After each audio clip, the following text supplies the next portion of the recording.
என் நெஞ்சில் குடியிருக்கும்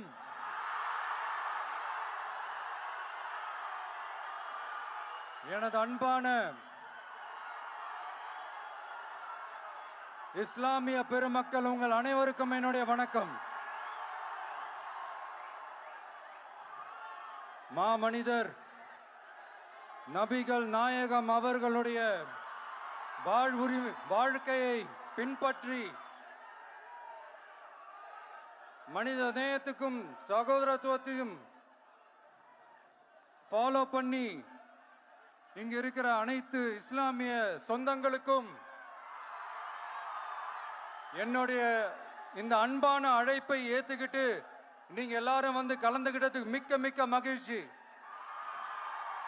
உங்க எல்லாருக்கும் என்னுடைய மனமார்ந்த நன்றிகளை தெரிவிச்சுக்கிறேன். தேங்க்யூ.